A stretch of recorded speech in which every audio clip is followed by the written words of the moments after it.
Two sets of Baldwin Centipedes, class BH-50, move east through Tunnel Hill. Each pair will pass on separate tracks. These units were initially used in passenger service. As other, more appropriate diesel power was acquired, the Centipedes were re-geared and assigned to freight duties. Now, in 1954, they are reassigned to helper service. The units are running downgrade to Altoona to assist the westbound freights through Horseshoe Curve.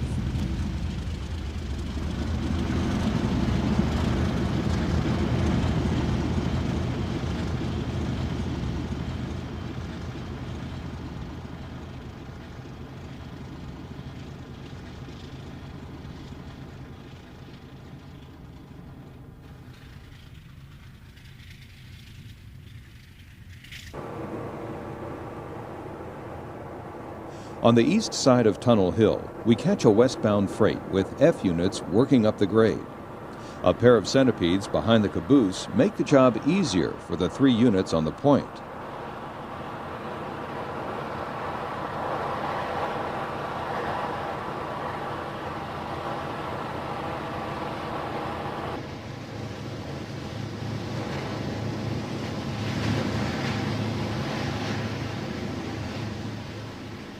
Next, train number 75, the Duquesne, approaches on the westbound main. An eastbound freight also moves out from Tunnel Hill.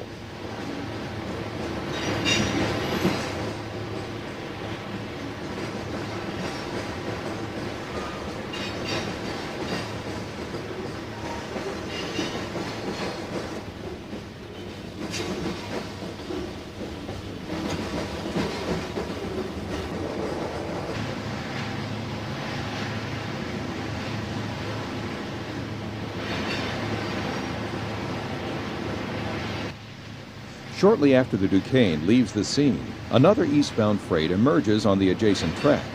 The 2 freights hug each other as they head for Bennington Curve.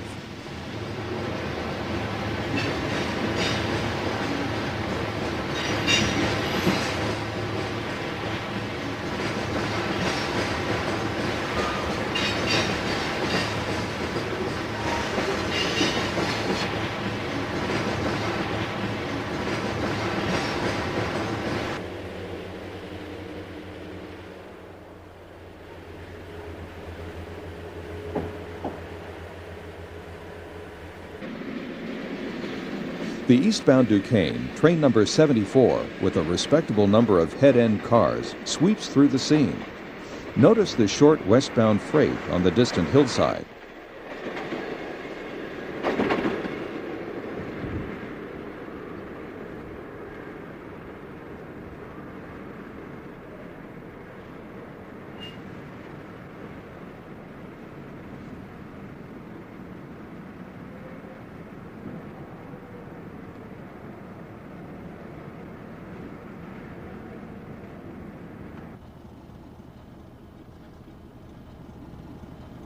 The Duquesne and the freight exchange locations.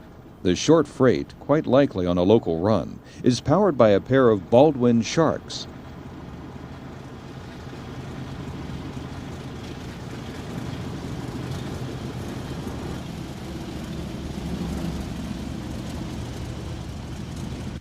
The next day, Emery relocated to the freight yards east of Holidaysburg. The new car shops are under construction. Many freight cars have accumulated in the yards for rebuilding and upgrading.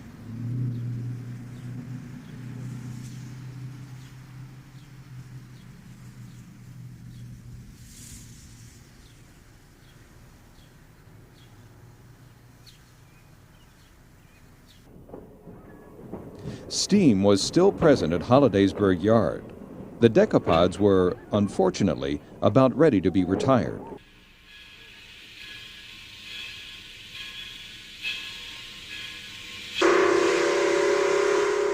The massive coaling tower added a fine touch to the steam activity this day.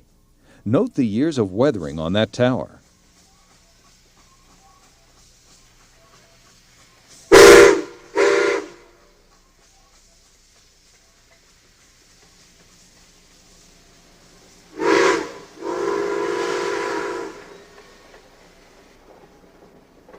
Soon, the roundhouse will no longer see the puffing or hear the clanging of bells, for steam is almost gone on the Pennsy.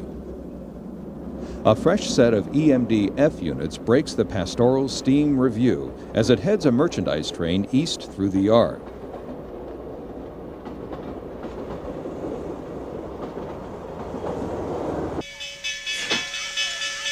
Pump action was still being performed by steam on this day. Horseshoe Curve was one of the most photographed locations on the Pennsy. A pan of the area shows the Altoona water reservoir. Note the great difference in track height from the west end to the east end.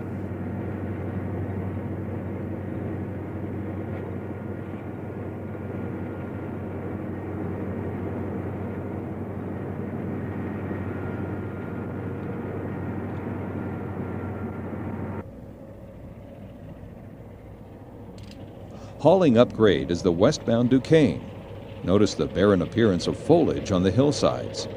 This was due to the heavy fallout of cinders from the thousands of steam trains that worked through here in past days.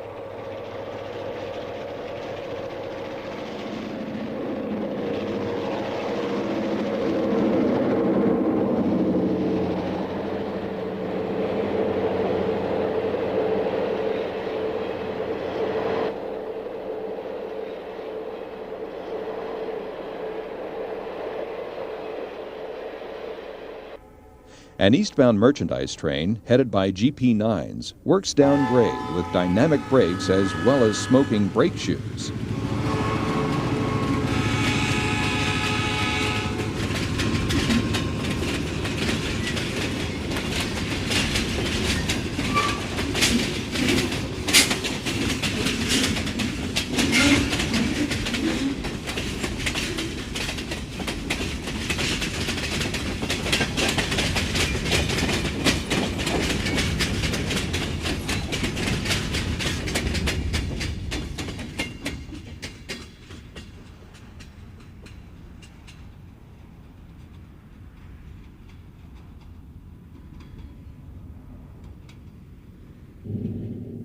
East of Huntingdon, we watch train number 32, the St. Louisan, sweep through.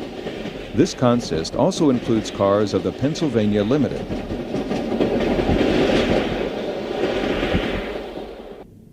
Near Johnstown, we catch the westbound Juniata, train number 211-33.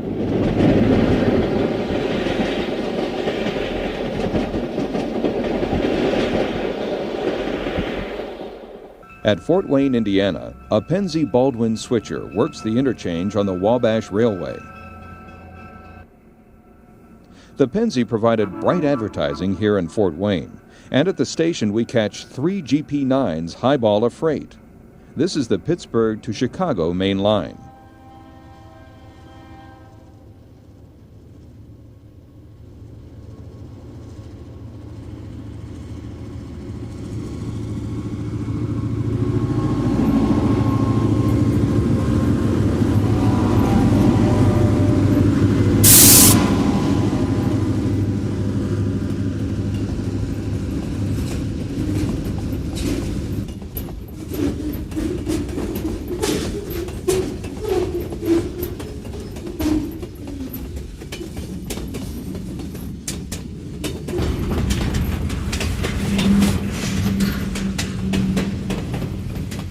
The classic wood caboose on the rear was called a May West because of its generously sized cupola.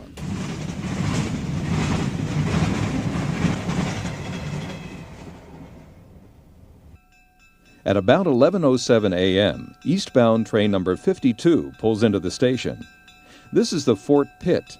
According to the timetable, the train stopped for mail and express at every station between Chicago and Pittsburgh.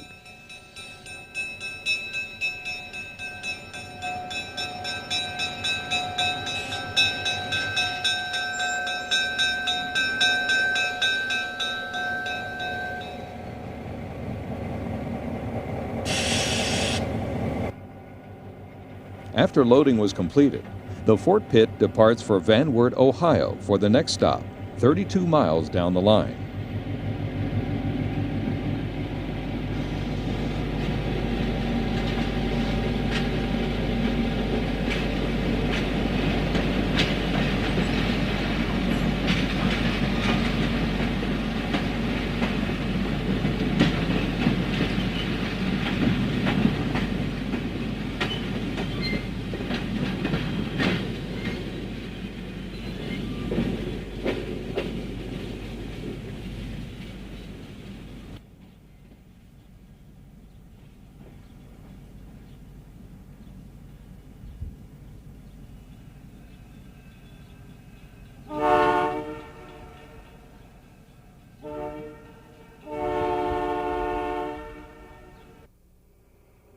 The Detroit Express scorches the ties through Allen Park, Michigan, as it hurries to Detroit's Fort Street Union Depot.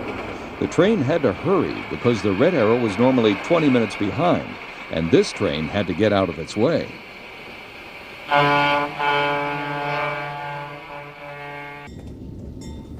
The Arrow was delayed this day, and 3 GP9s departed Allen Park's Lincoln Yard shortly after the Express had passed.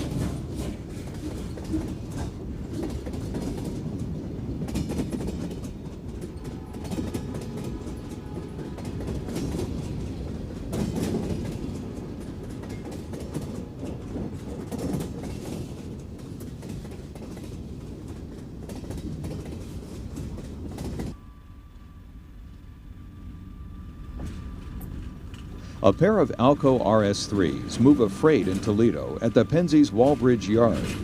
The Penzie had its own engine designators for all of their diesels, and Alco RS-3s were called AS-16s.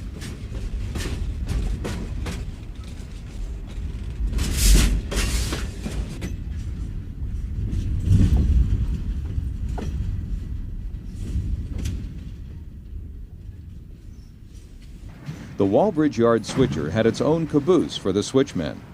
It was another Mae West. She kept the crew warm on cold winter days. The switcher is a Baldwin S12, and in Penzie, she was identified as a BS12.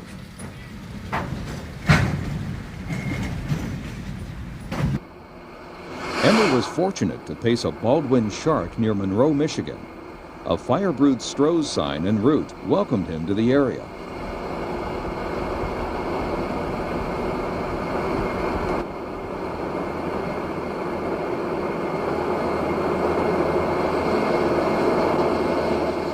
And another Baldwin Shark. This one is southbound at Monroe.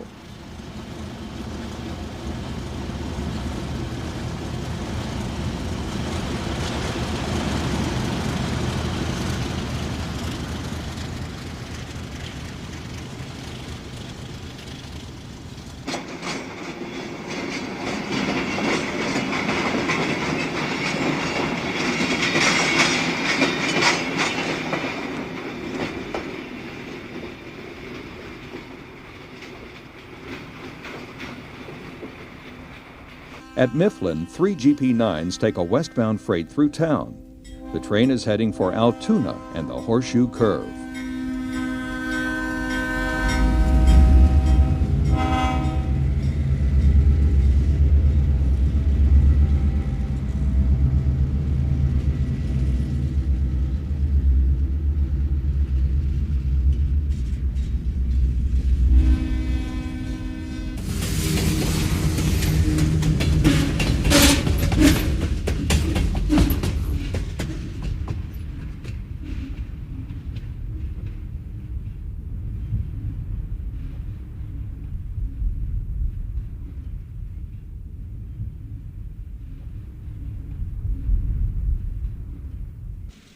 The Chicago South Shore and South Bend crosses over the Penzie Main Line at Gary, Indiana.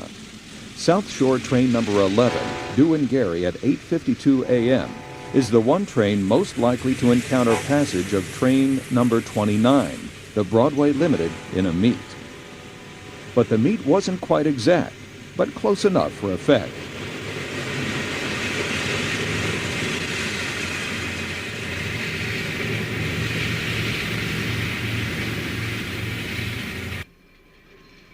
Emery waited for another hour for South Shore train number 13, but the Penzie failed to make another showing.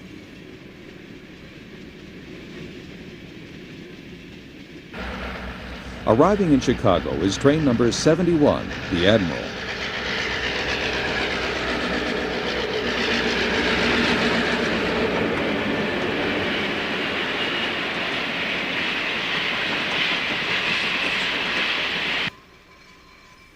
A pair of P5A box cab electrics take a freight west through Lehman Place. This is where the Strasburg Railroad interchanges freight with the Penzie.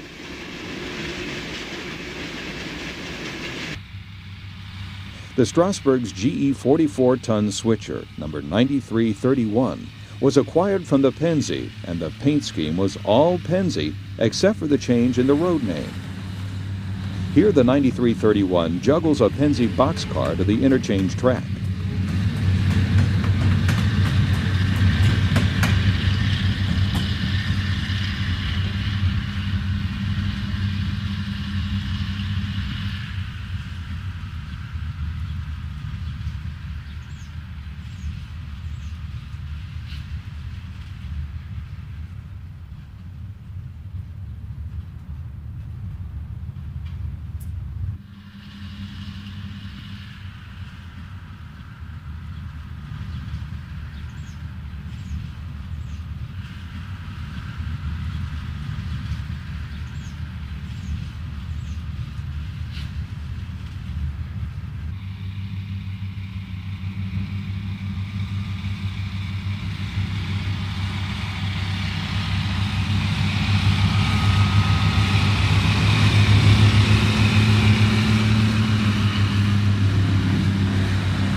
Very soon, a Pennsy local arrives with a rare Alco T6 switcher. The Pennsy had only 6 of this model.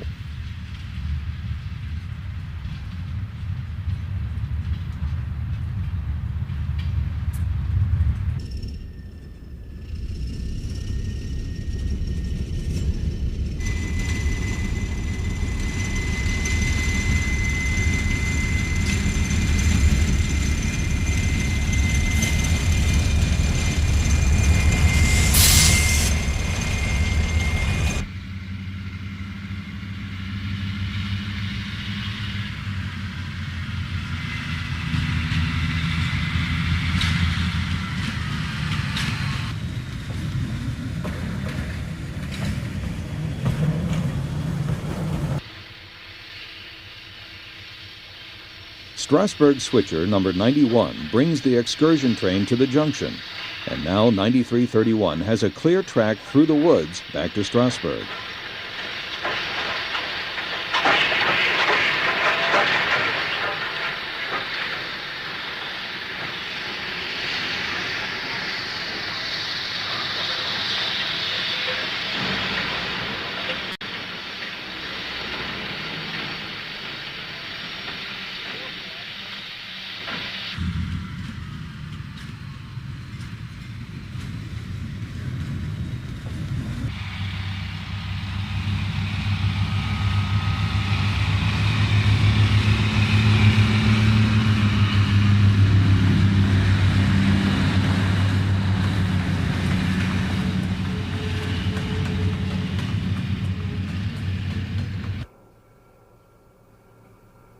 Next, Emery caught a pair of F units bringing a freight over the long Stone Arch Bridge crossing the Susquehanna River into Harrisburg.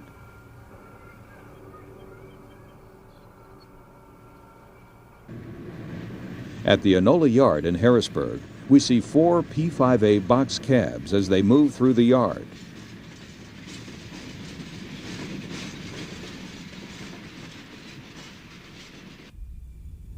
At Alexis Tower, just north of Toledo, a southbound freight crosses the New York Central's Detroit-Toledo main. The Alco RS-3 road switchers are hauling the Detroit to Toledo local freight. They are using track rights on the C&O.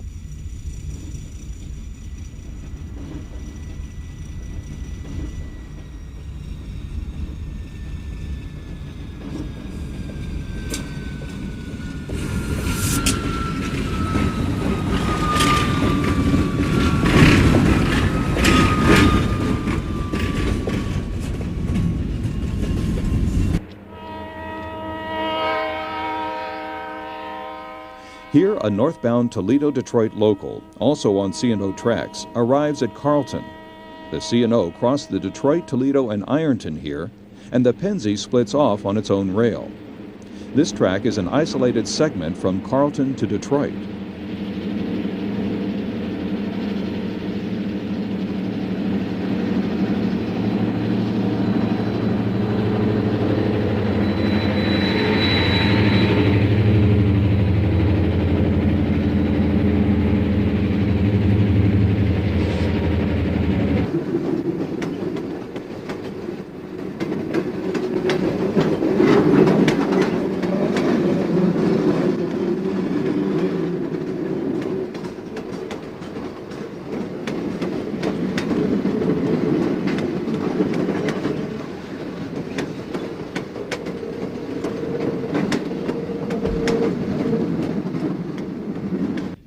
As the Pennsy pulls off on its own rails, a southbound C&O freight passes.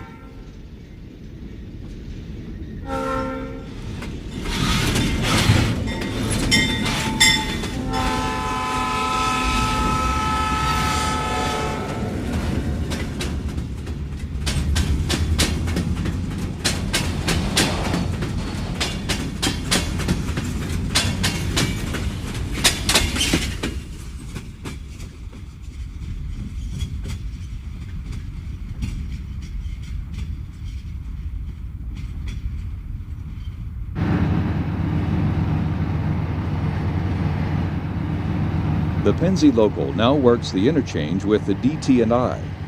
The freshly outshopped F7A is as pristine as the day it left LaGrange.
With interchange complete, the local heads north to Detroit.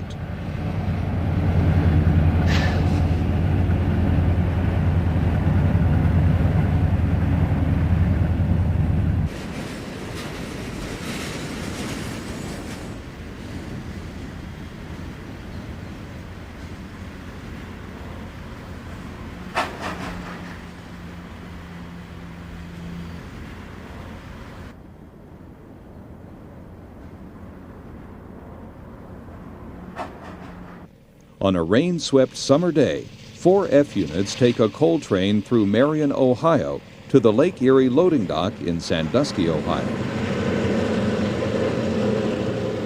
The tail end of the train crosses both the Erie-Lackawanna main as well as the New York Central's Big 4 main.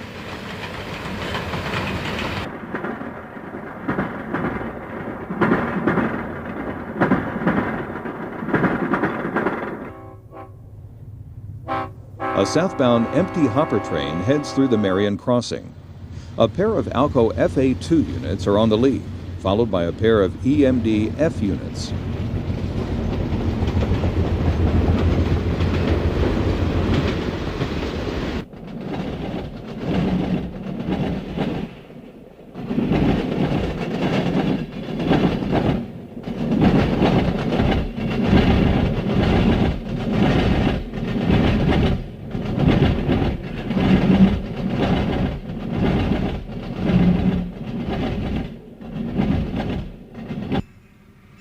At Greensburg, Pennsylvania, train number 32 comes into the station. This is the combined St. Louis and Pennsylvania Limited.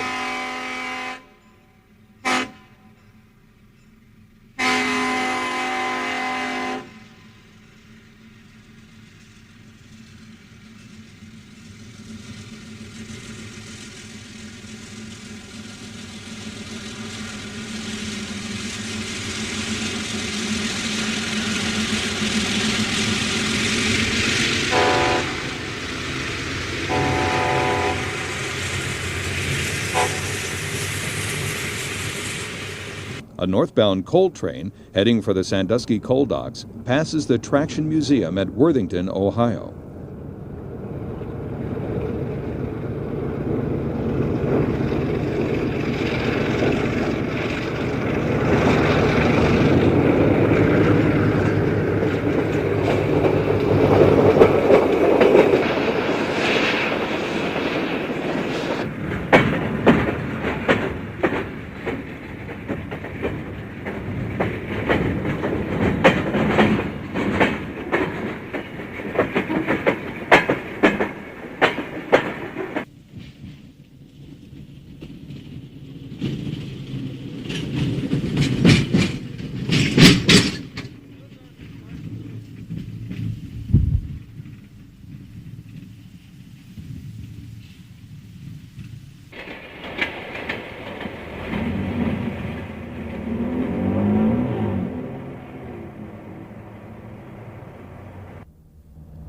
West of Gary, Indiana, and adjacent to the Elgin, Joliet, and Eastern yards, we catch the eastbound Broadway Limited, train number 28.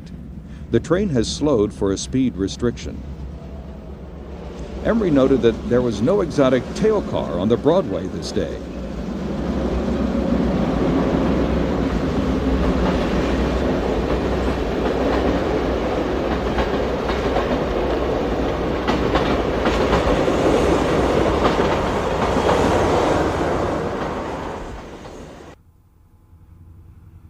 And shortly, a pair of Geeps takes a freight west.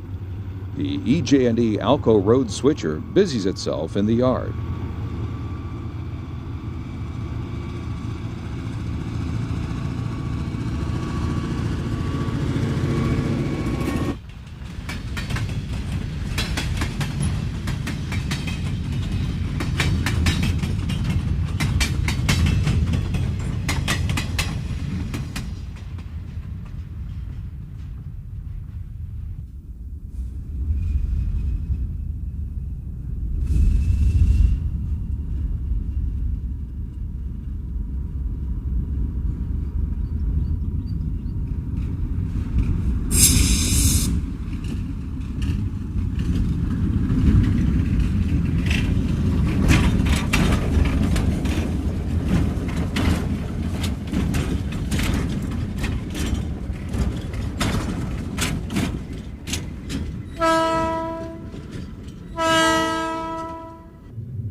Later, an eastbound mail and express passes with extra coaches in the train. This train usually carried few coaches.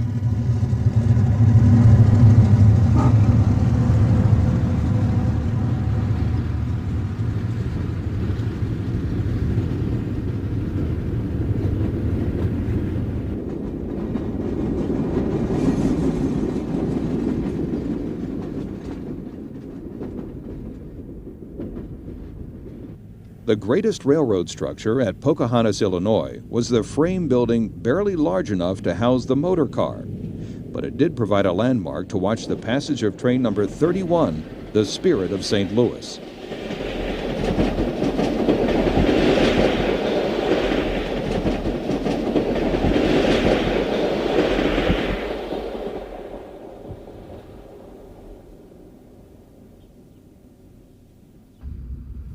We are at Delray Junction in Detroit.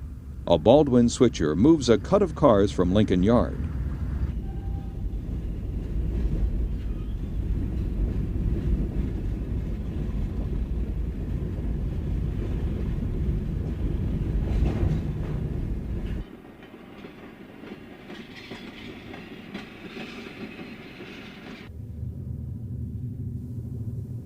Cutting through the afternoon glare at Gary, Indiana, is train number 48, the General.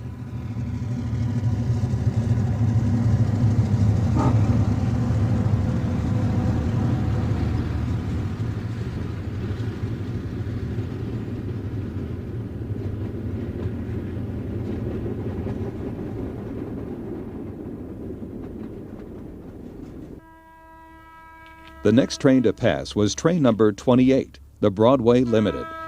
Emery was saddened when he realized that the Broadway no longer had the sleek observation sleeping car at the end.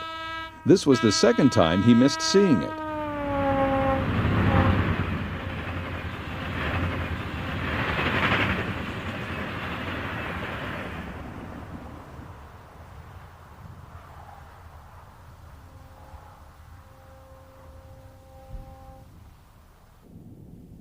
During the last years of the Pennsy, as the Pennsy and New York Central merger approached, the decline of passenger train character was quite noticeable.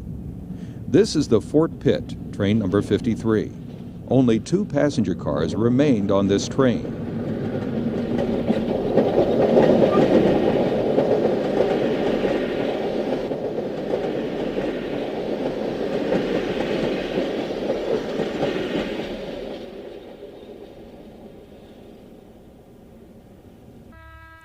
At Wood Tower near Homewood, Pennsylvania, the Cleveland line branches off the Pittsburgh to Chicago, Maine.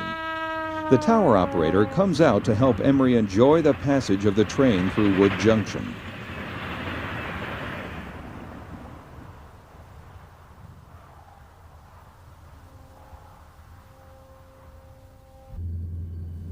We are at Conway Yard, west of Pittsburgh. A pair of trains passes our location. One train sports a pair of EMD SD40s and an Alco C636. The other train is led by an SD40.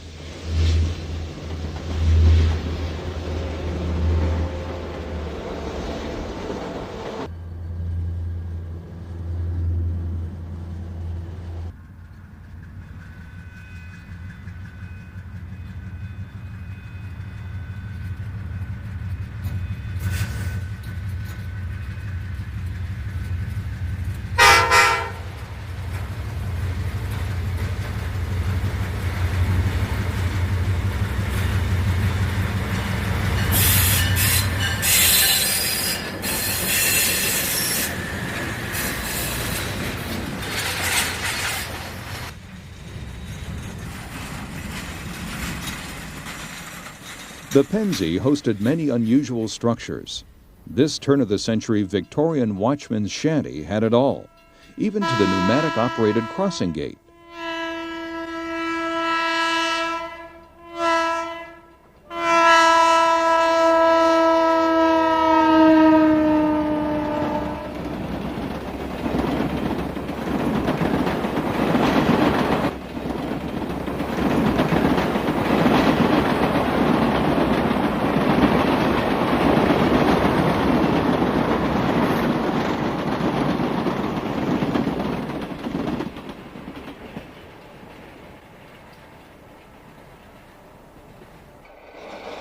A 14-car Florida train with a GG1 on the point hums a perfect tune as it passes Bowie Tower. This electrified trackage is located between Washington and New York City and is known as the Corridor. Now, a southbound and a northbound, headed by GG1s, pass Bowie Tower.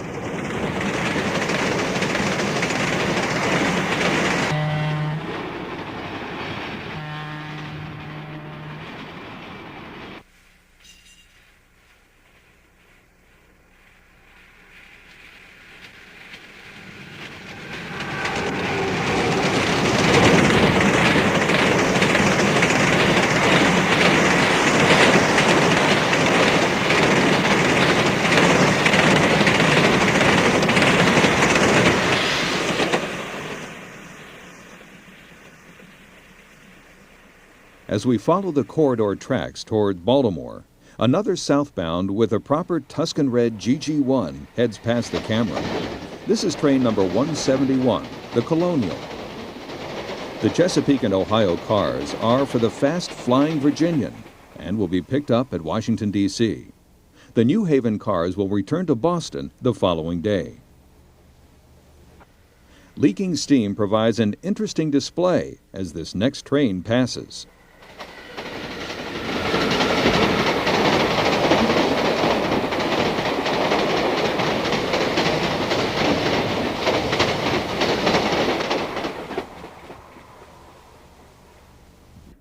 The next morning at Eddystone, 12 miles south of Philadelphia, 4 Owl-Eye MP54s had a southbound commuter train.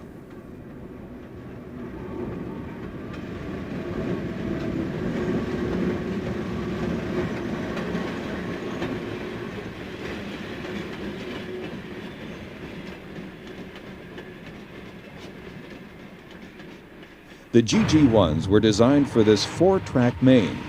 This one is hauling a mix of mail and express, along with a morning's commuter rush.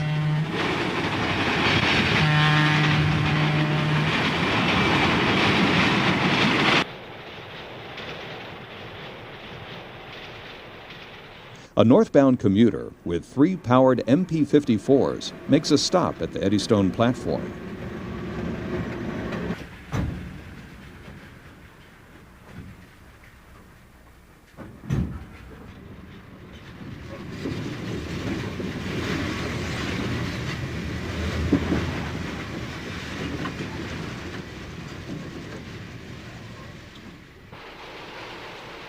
Next, a southbound mail and express heads past the station. And shortly, train 104, the Atlantic Coastline East Coast champion, appears. This is a Miami to New York train.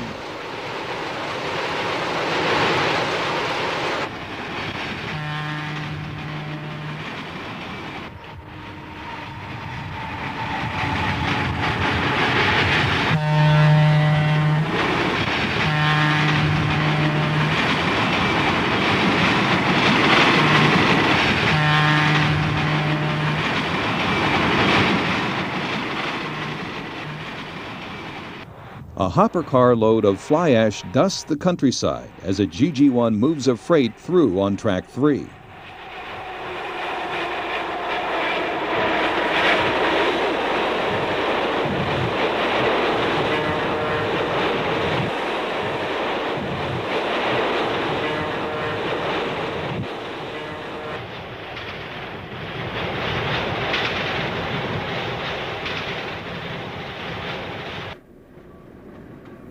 At Glenolden, another set of MP54s stops at the station. This set has a trailer car in the consist.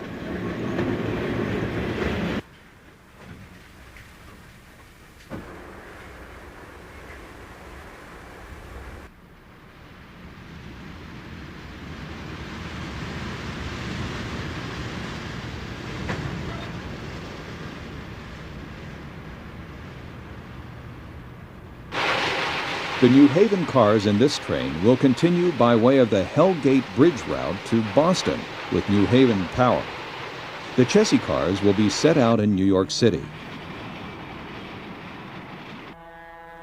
An E44, followed by a pair of GG1s, heads southbound through Glenolden. An excellent article on the E44 appeared in the May 1992 issue of Railfan magazine. One of these GE engines has been preserved at the Railroad Museum of Pennsylvania in Strasburg. A Silverliner commuter coach stops at Glenolden on the southbound track.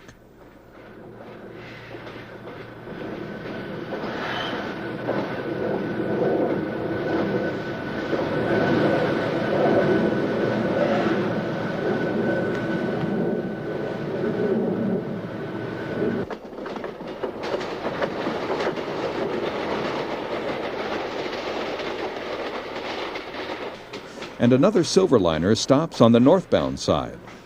The Silverliners were built by the Budd Company.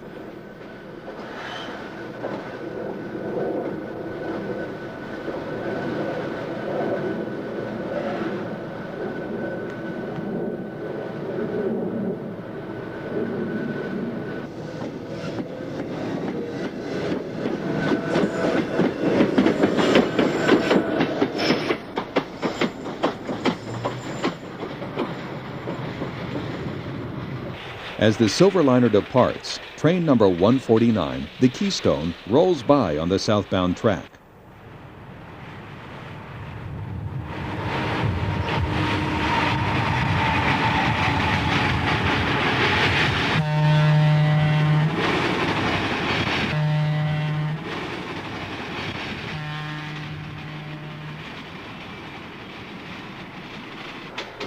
Lansdowne is one of the secondary commuter lines out of Philadelphia. Here we see some mild activity as 3 Silverliners come and go through the station.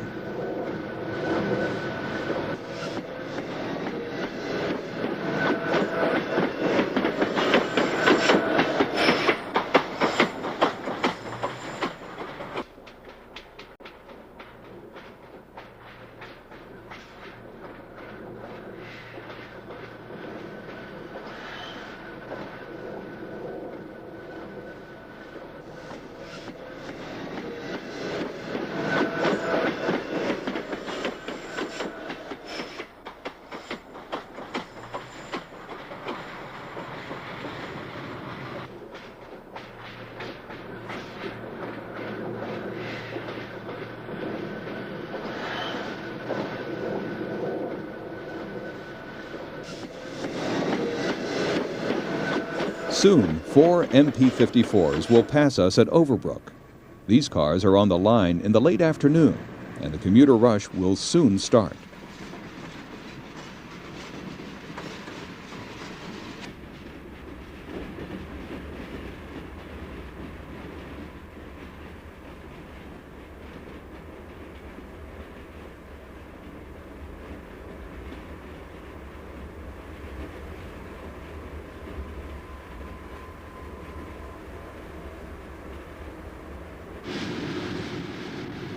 A 4-car Silverliner heads to Philadelphia on the main line to Harrisburg.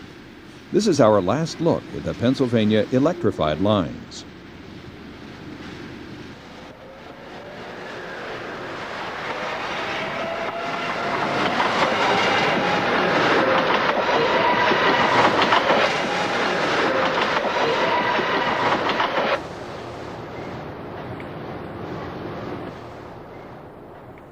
On a much colder day, we're back in Michigan. A Toledo-bound merchandise freight comes onto the C&O tracks. A GP35 is on the point, followed by a GP7B cabless B unit and an F unit.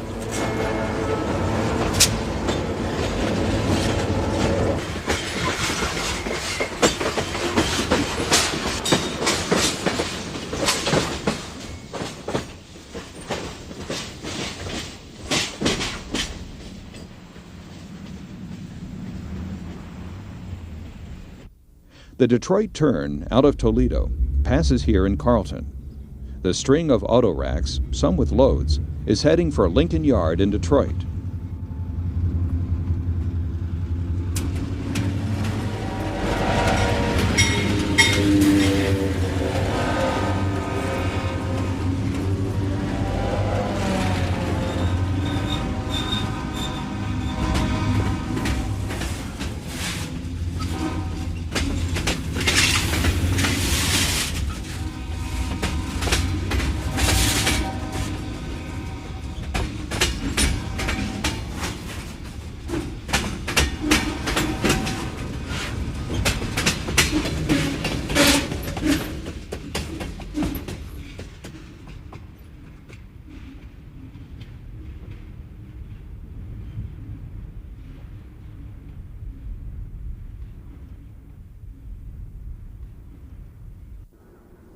Soon after, the GP9 and caboose return light and head south to Wallbridge Yard in Toledo.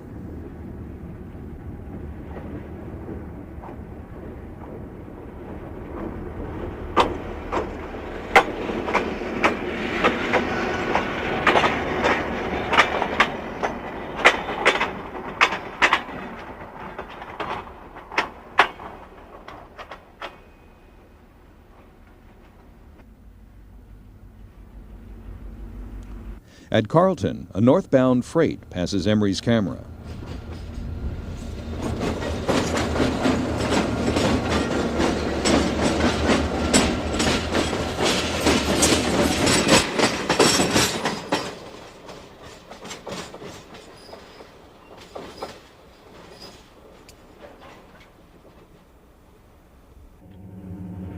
We are at Lima Tower in Ohio, where we catch a mix of 4 EMD units and a GE U-25C cross the B&O tracks.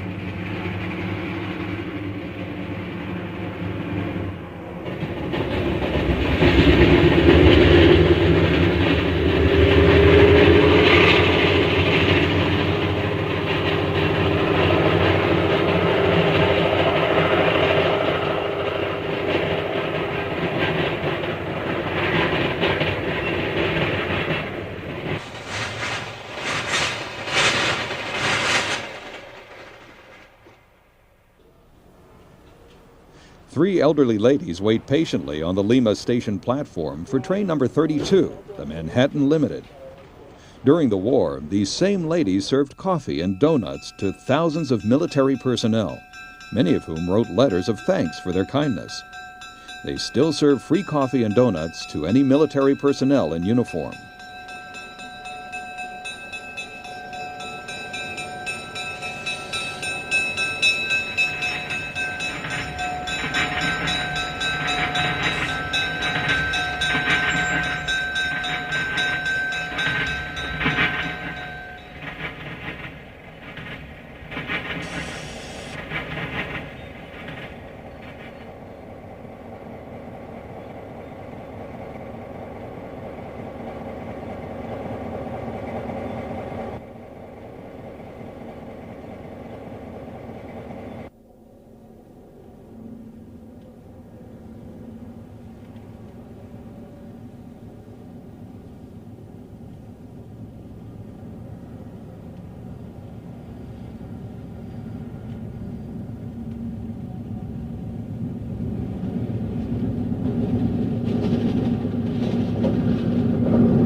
It is 1 year after the merger date, and the Penn Central has been born. We're at the east end of the Enola Yard in Harrisburg. The Pennsy still look like the Pennsy of old. Railroads do not change their appearance overnight. The GP9 still said Pennsy.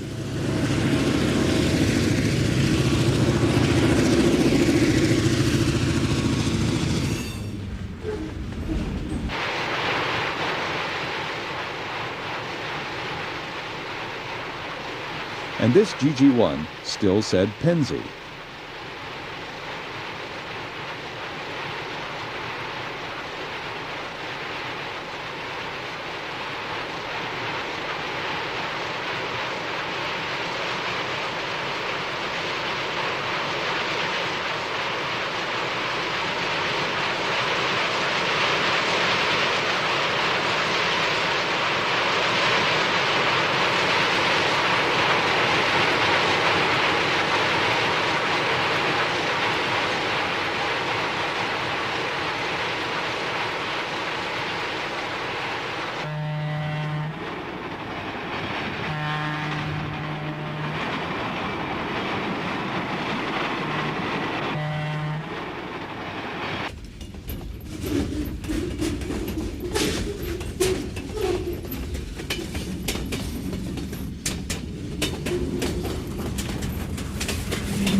And the caboose was still lettered Pennsy.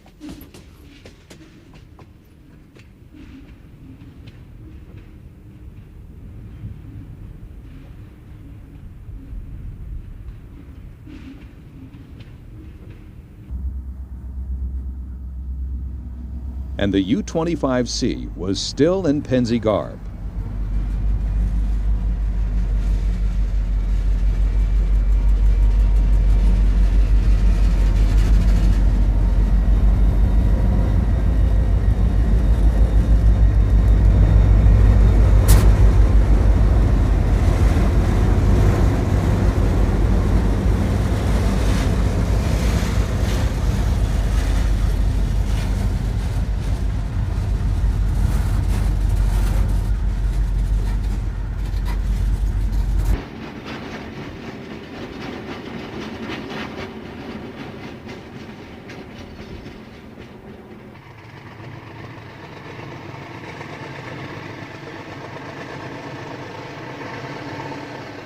But wait, here's a pair of U-30Cs in Penn Central.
And some Pennsy E44s still bear the proud Pennsy name.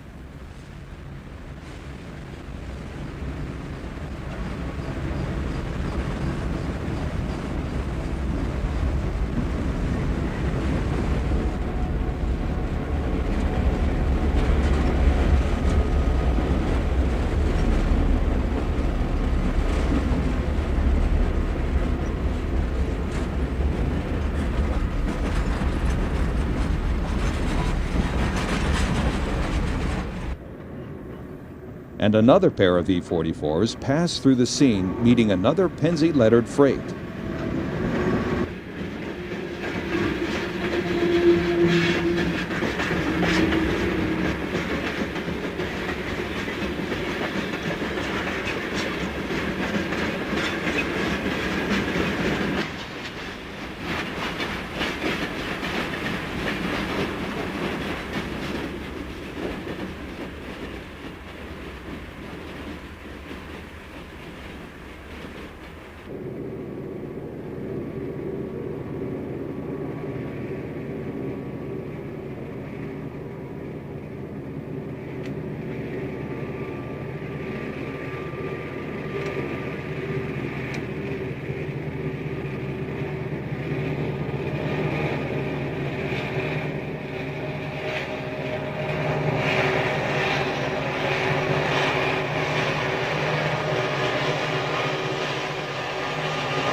More GG1s, and still all Pennsy.